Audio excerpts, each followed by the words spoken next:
بسم اللہ الرحمن الرحیم۔ ناظرین، حویلیہ میں چند روز قبل حویلیہ بازار میں دو فریقوں کے درمیان پارکنگ کے مسئلے پر جھگڑا ہوا اور جس کے بعد گولی بھی چل گئی، اور اس کے بعد یہ کیس جو ہے وہ عدالت میں لگا اور آج ان دونوں فریقوں کے بارے میں ڈیٹ تھی، لیکن ایک فریق کے 4 افراد کو موقع پر گرفتار کر لیا گیا، جس کے بعد پھر حالات کشیدہ ہو گئے اور دوسرے فریق نے غصے میں آ کر باری نفری لے کر روڈ کو بلاک کر دیا، اور اس طرح نندرا پل کے آغاز میں ہی یہ روڈ جو ہے وہ بلاک کر دیا گیا۔ اور آپ کو بخوبی معلوم ہے کہ ایوب پل جو کہ بسیدہ ہو چکا ہے اور حالیہ بارشوں کی وجہ سے اس سے ٹریفک جو نہیں گزری، تو اس کے بعد پھر یہ واحد ذریعہ ہے حویلیوں کو ایبٹ آباد اور ہاری پور سے جی ٹی روڈ کے ذریعے بنانے کا، لیکن جب یہ بھی بند ہو گیا تو اسکول ٹائم بھی تھا، تو ایسے وقت میں انتہائی رش ہو گیا اور لوگوں کو بہت زیادہ پریشانی ہوئی، اور لوگوں کو ایبٹ آباد سے آنے والی گاڑیاں جو ہیں وہ پینوراما ہوٹل کے پاس اتار رہی تھیں، اور وہاں سے وہ 1.5 کلومیٹر چل کر، جن میں مرد و خواتین اور بچے اور دیگر افراد، طلباء اور مزدور کسان اور دیگر شعبوں سے تعلق رکھنے والے افراد تھے، وہ پیدل جو ہے حویلیوں کی طرف آئے، جبکہ دوسری طرف ہری پور سے آنے والی گاڑیاں بھی وہاں ٹاؤن ہال کے قریب لوگوں کو اتارتی رہیں اور وہاں سے لوگ جو ہے آتے رہے، لیکن جس شخص نے حویلیوں سے ہری پور یا ایبٹ آباد جانا تھا اس کے لیے بھی مشکلات کھڑی ہو گئیں۔ تو اس طرح یہ جھگڑا جو ہے وہ ابھی تک جاری ہے،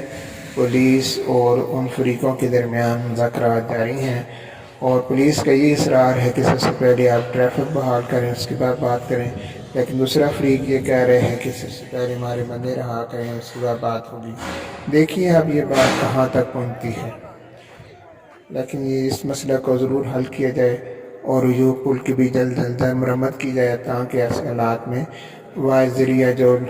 حویلیوں کو دیگر علاقوں سے ملانے والا ہے وہ بند نہ ہو جائے۔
پیش ہوئے تھے اس کا مسئلہ نہیں ہے پیش کر سا پیش کر سا کوئی آدمی نے بتایا میں اتنا سفر مارا نہیں کہ سارے تھا یاد ہے مثال دا دیکھو پرچہ ہوندا ہے کوئی نہ سسٹم تا بندہ ماردا شو صاحب دا کام نہیں بندا بندے مارنا ہے چلو ہو گیا ہن جڑی گل ہو گئی اگر گل غلط ہوئی اس طریقے ٹھیک ہے نا اسی بندہ نہیں بندہ سر دیا اسی آپ سے انہاں کہنے کیا ہونا سب کچھ کرنی ہے روڈ بناؤ ٹھیک ہے نا لوگ دیکھو روڈ بناؤ وہ سائن نہ روکو یار Kau